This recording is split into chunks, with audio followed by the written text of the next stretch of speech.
some important diseases of present days हा आजचा आपला पॉइंट आहे. some important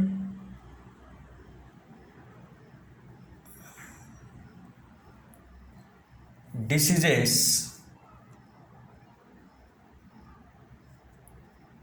of present days. सद्यस्थितीतील काही महत्त्वाची रोग याबद्दल आपल्याला माहिती इथे घ्यावयाची आहे. काही अशी महत्त्वाची रोग आहेत सद्यस्थितीमधले की त्यांची माहिती आपल्याला असणं आवश्यक आहे. त्यामध्ये आपण महत्त्वाचा हा पहिला डिसीज पाहू, तो म्हणजे डेंग्यू.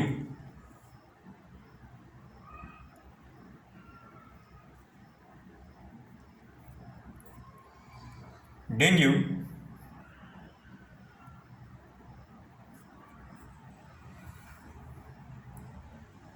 हा डिसीज आपल्याला मॉस्किटोजमुळे होतो, डासांमुळे होतो. मॉस्किटोज दे ले the eggs in water locked places. Mosquito काय करतात? दे ले द एग्स, ते आपली अंडी वॉटर लॉक्ड प्लेसेस म्हणजे साठलेल्या पाण्यामध्ये डास आपली अंडी घालतात. And that's why their population increases. आणि त्यामुळे त्यांची संख्याही वाढते. काय म्हटलं ते लक्षात घ्या. Mosquitoes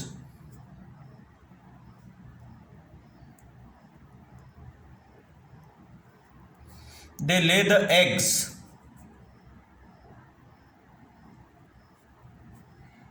where in water logged places. साठलेल्या पाण्यामध्ये मॉस्किटो अंडी घालतात आणि त्यामुळे मॉस्किटोचं पॉप्युलेशन म्हणजे संख्या इट इन्क्रीजेस. आणि अशा प्रकारे डासांची संख्या वाढते.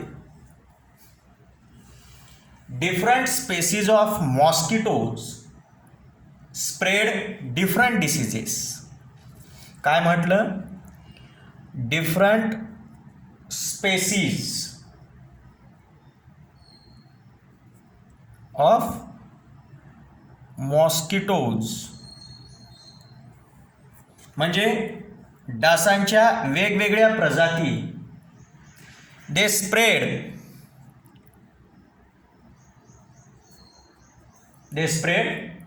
different diseases.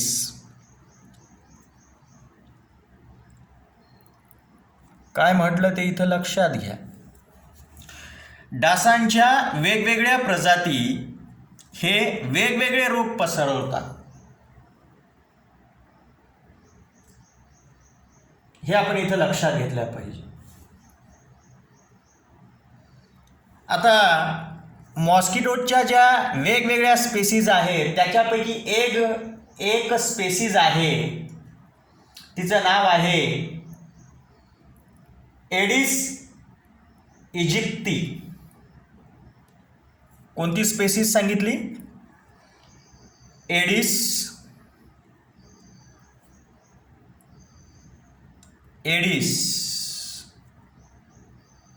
इजिप्ती.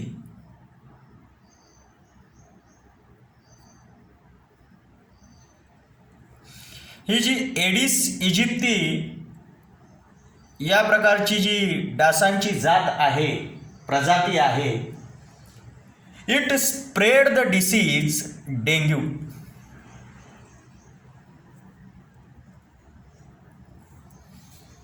कोणती स्पेसीज आहे मॉस्किटोची? तिचं नाव आहे एडिस इजिप्ती.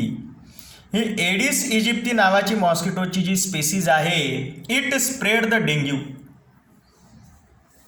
ही प्रजाती डासाची, एडिस इजिप्ती ही डासाची प्रजाती डेंग्यू या रोगाला पसरवते. आता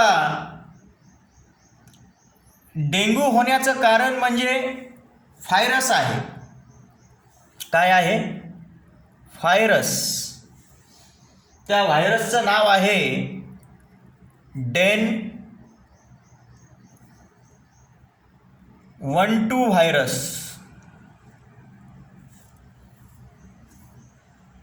कुठे तुम्हाला डेन 14 व्हायरस ऐकायला मिळेल. तर पहा की डेंग्यू हा मुख्यतः कोण्या व्हायरसमुळे होतो? डेन 12 व्हायरस. आणि या व्हायरसला वाहून नेण्याचं काम करतात एडिस इजिप्ती नावाचे मॉस्किटोज. म्हणजे एडिस इजिप्ती हे जे मॉस्किटोज आहेत हे वेक्टर आहेत, वाहक आहेत. कोणाचे वाहक आहेत? या व्हायरसचे. कोण्या व्हायरसचे? डेन 12 व्हायरस याचे वाहक आहेत. आणि अशा प्रकारे या एडिस इजिप्ती मॉस्किटोच्या शरीरातून हे डेन 12 व्हायरस हे स्प्रेड होतात. आणि ते जर आपल्यापर्यंत पोहोचले, हे व्हायरस जर आपल्यापर्यंत पोहोचले तर आपल्याला डेंग्यू होतो. This virus it is a type of flavivirus. हा व्हायरस कोणत्या प्रकारचा व्हायरस आहे? Flavi virus. फ्लेवी व्हायरस या प्रकारचा आहे. तर अशा पद्धतीने आपल्याला काय लक्षात येतं की डेंग्यू हा जो आहे हा डासांमार्फत पसरतो. त्या डासांचं नाव आहे एडिस इजिप्ती. आणि या डासांच्या मार्फत व्हायरसेस ही मानवाच्या शरीरामध्ये येतात. डेन 12 ही व्हायरस ही मानवाच्या शरीरात येतात आणि मानवाला डेंग्यू होतो. मग या डेंग्यूची सिम्पटम्स काय आहेत? सिम्पटम्स म्हणजे लक्षणे. डेंग्यूची जी काही महत्त्वाची लक्षणे आहेत ती या प्रकारे आपल्याला सांगता येतील. पहिलं जे लक्षण आहे ते म्हणजे acute fever and headache. Acute fever and headache म्हणजे तीव्र ताप येणे. 104 किंवा त्याहीपेक्षा असा तीव्र ताप व्यक्तीला येतो ज्याला डेंग्यू झालेला आहे. आणि सोबत डोकेदुखी. याशिवाय ओमिटिंग, उलट्या होणे, ओमिटिंग. त्यानंतर सांगायचं जर म्हटलं लक्षण तर pain in eye socket. Pain in eye socket म्हणजे डोळ्याच्या खोबणीमध्ये दुखायला लागतं. This is the very prominent symptom. हे एक फार महत्त्वाचं लक्षण आहे. Prominent symptom of dengue. Dengue रोगामध्ये ताप तर येतो, तीव्र ताप येतो, डोकं दुखतं, पण याच्यासोबत डोळ्याच्या खोबणीमध्ये आय सॉकेटमध्ये पेन व्हायला लागतो, म्हणजे वेदना व्हायला लागतात. आणि यावरून अर्थातच डेंग्यू हा लक्षात येतो. आणि याच्याशिवाय तिसरं लक्षण म्हणजे जर ब्लड चेक केलं तर ब्लडमधील प्लेटलेट काउंट डिक्रीज होतो. Decrease in platelet, decrease in platelet count, म्हणजे प्लेटलेटच्या संख्येमध्ये कमतरता येते. आणि असं झालं तर it may lead to haemorrhage. आणि जर असं झालं, प्लेटलेट खूपच कमी झाले, तर मग व्यक्तीमध्ये हिमोरेज दिसून येतं. म्हणजे शरीराच्या आतमध्ये रक्तस्राव होतो. शरीरांतर्गत रक्तस्राव होणे याला म्हणतात हिमोरेज. त्वचेखालीच रक्तस्राव व्हायला लागतो. तर या पद्धतीने ही लक्षणे आहेत डेंग्यूची. हे आपण इथं लक्षात घेतलं पाहिजे. बरं, आपण काय म्हटलेलं आहे की मॉस्किटोजचे विविध प्रकार आहेत. म्हणजे विविध प्रकारचे मॉस्किटोज आहेत किंवा मॉस्किटोजच्या विविध प्रकारच्या प्रजाती आहेत ज्या विविध प्रकारचे रोग पसरवतात. एडिस इजिप्ती नावाचे व्हायरस डेंग्यूला पसरवतात. तसेच ॲनाफिलस नावाचे जे फिमेल मॉस्किटोज आहेत, ॲनाफिलस नावाचे जे मादी डास आहेत, दे स्प्रेड द मलेरिया. काय म्हटलं ते ऐकून घ्या. मलेरिया हे नाव तुम्ही ऐकलं असतात.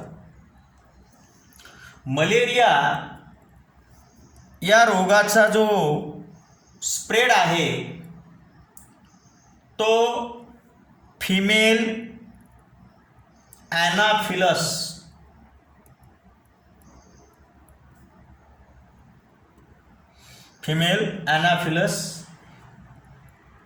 मॉस्किटो मार्फत होतो.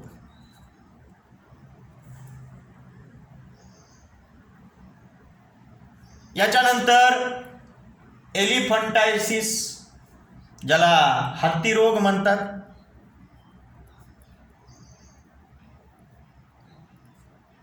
एलिफंटायसिस हा हत्ती रोग, हा फिमेल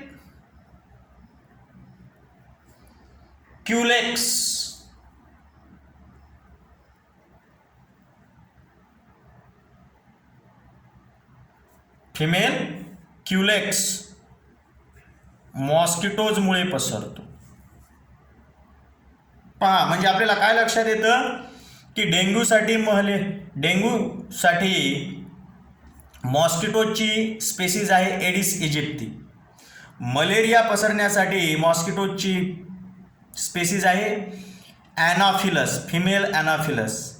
आणि एलिफंटायसिस हत्ती रोग म्हणजे एक पाय फार मोठा सुचतो असा जो हा रोग आहे एलिफंटायसिस, हा रोग पसरविण्यासाठी जे मॉस्किटोज कारणीभूत आहेत ते आहेत फिमेल क्युलेक्स.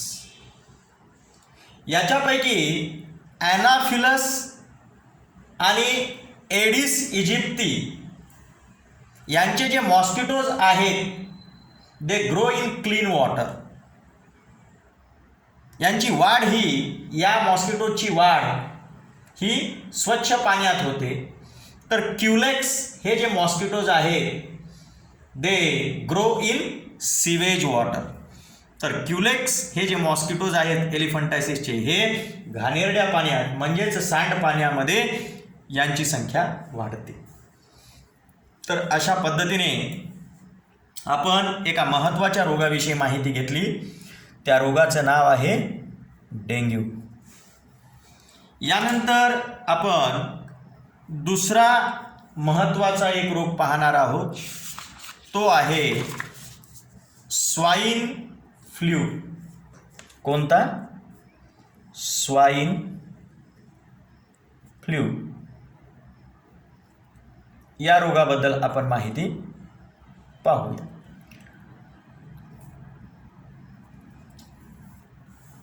ऐकून घ्या. याचं रिझन ऑफ इन्फेक्शन पहिल्यांदा आपण पाहूया. म्हणजे मोड ऑफ इन्फेक्शन. हा रोग, या रोगाचा संसर्ग होण्याची कारणे आपण पाहूया. पहा, ऐकून घ्या. The infection of swine flu it occurs through pigs and humans. काय म्हटलंय की स्वाइन फ्लूचा जो संसर्ग आहे तो डुक्कर आणि मानव यांच्याद्वारे होतो. स्वाइन फ्लूचा संसर्ग पिग्स आणि ह्युमन्स यांच्या मार्फत होतो. Swine flu it spread through pigs and humans. Viruses of swine flu are spread through sweat of infected person. काय म्हटलं की स्वाइन फ्लूची जी व्हायरसेस असतात they spread through sweat of infected person. म्हणजे काय, इथे लक्षात घ्या. ज्या व्यक्तीला स्वाइन फ्लू झालेला आहे असा जो इन्फेक्टेड पर्सन आहे त्याच्या घामामध्ये, त्याच्या स्वेटमध्ये स्वाइन फ्लूची व्हायरसेस असतात आणि त्यांच्यामार्फत म्हणजे या घामामार्फत ही व्हायरसेस ही एका व्यक्तीतून दुसऱ्या व्यक्तीमध्ये पसरू शकतात. याच्याशिवाय सच व्हायरसेस दे स्प्रेड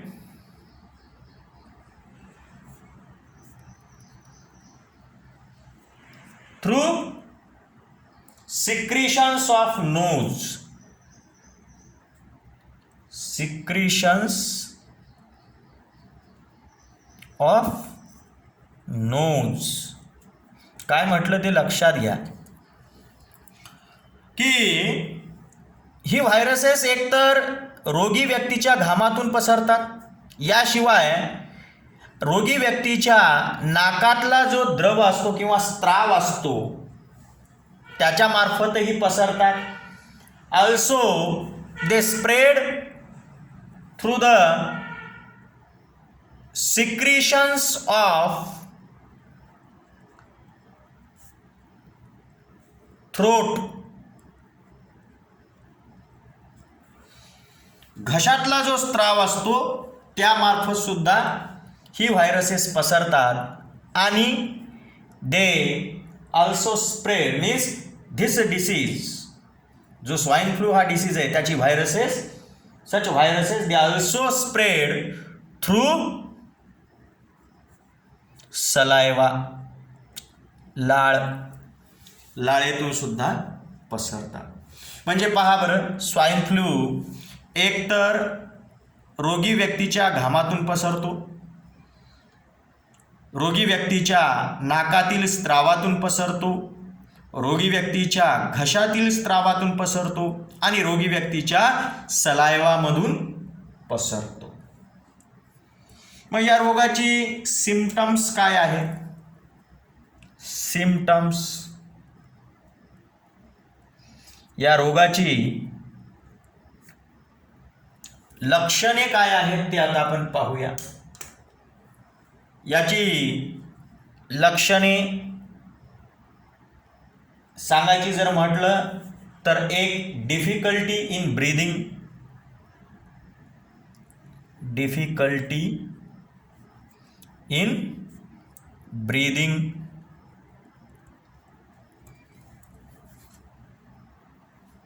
दुसरं जर लक्षण सांगायचं म्हटलं तर सोअर थ्रोट,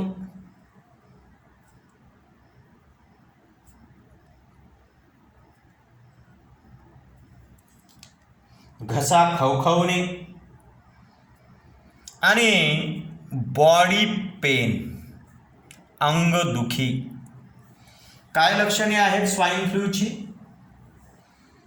पहा, एक डिफिकल्टी इन ब्रीदिंग म्हणजे श्वसनाला अडथळा निर्माण होणे किंवा धाप लागणे,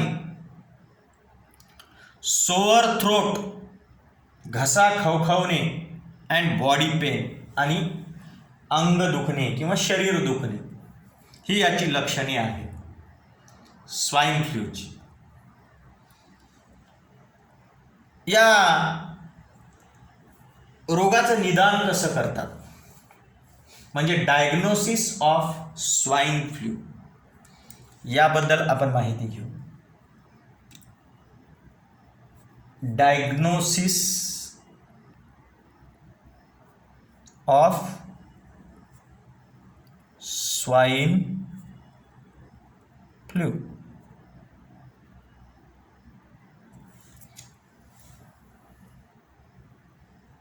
स्वाईन फ्लूचे निदान. For the diagnosis of swine flu, liquid from throat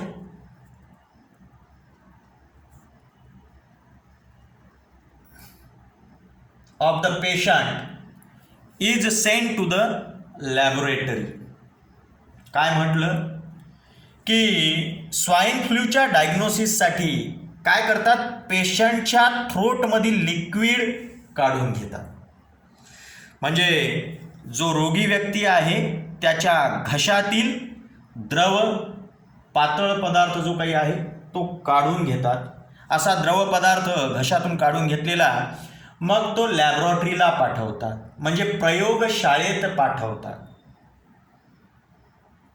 प्रयोगशाळा कुठं आहेत, व्हायरसेस जी काही आहे स्वाईन फ्लूची व्हायरसेस असतात. मग व्हायरसेस डिटेक्ट करणे म्हणजे व्हायरसेस अशा या लिक्विडमध्ये शोधणे आणि त्याचं निदान करणे हे कुठं केल्या जातं, तर लॅबोरेटरीमध्ये केल्या जातं. अशा लॅबोरेटरी कुठे आहेत, एक सांगायची म्हटलं तर आपल्या महाराष्ट्रात पुणे इथं आहे. त्या लॅबोरेटरीचं नाव आहे NIV. काय म्हटलं ते ऐकून घ्या.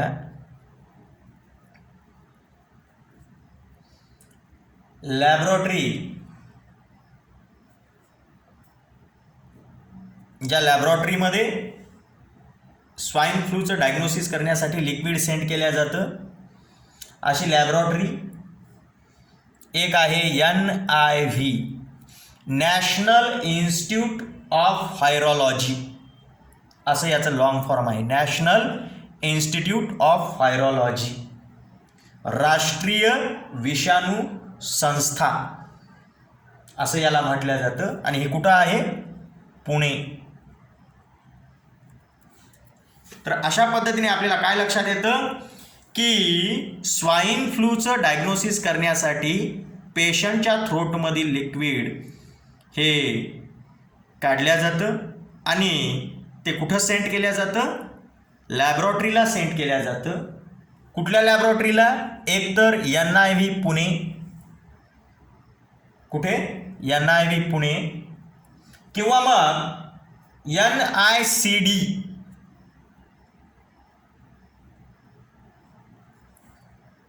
म्हणजे national institute of communicable diseases. National institute of communicable diseases ही जी संस्था आहे ज्याला राष्ट्रीय संचारी रोग संस्था असं म्हणतात, यालाच national institute of communicable diseases असं म्हणतात. शॉर्टमध्ये आपण याला NICD म्हणतो. कुठे आहे ही, दिल्ली. तर या ठिकाणी एकतर पुण्याला किंवा मग दिल्लीला या व्हायरसेसच्या इन्स्टिट्यूटमध्ये म्हणजे या लॅबोरेटरीजमध्ये हे लिक्विड पाठवलं जातं and the diagnosis is done आणि या ठिकाणी निदान केल्या जातं. कुठे आहेत अशा डायग्नोसिसच्या facility, diagnostic facilities they are available in NIV Pune and NICD Delhi. हे आपण इथं लक्षात घेतलं पाहिजे. तर अशा पद्धतीने आपल्याला या स्वाईन फ्लूबद्दल ही माहिती लक्षात येते. आज आपण 2 महत्त्वाची डिसीजेस पाहिलेली आहेत. एक डेंग्यू, मॉस्किटोजमुळे पसरतो डेंग्यू. कोण्या मॉस्किटोजमुळे? Aedes aegypti.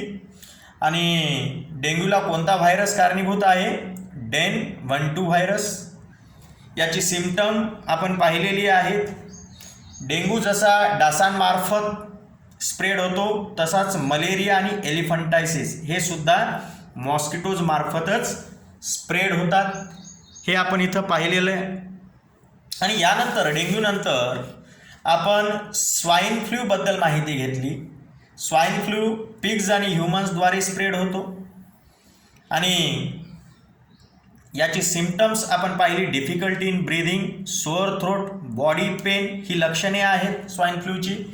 आणि स्वाईन फ्लूचं जे डायग्नोसिस आहे ज्या लॅबॉरेटरीजमध्ये होतं, अशी लॅबॉरेटरी एक आहे NIV पुणे इथे आणि दुसरी आहे NICD दिल्ली इथे. तर या पद्धतीने आपल्याला ही माहिती इथे लक्षात येते. बाकी जी महत्त्वाची डिसीजेस आहेत ती आपण नेक्स्ट पार्टमध्ये पाहूया.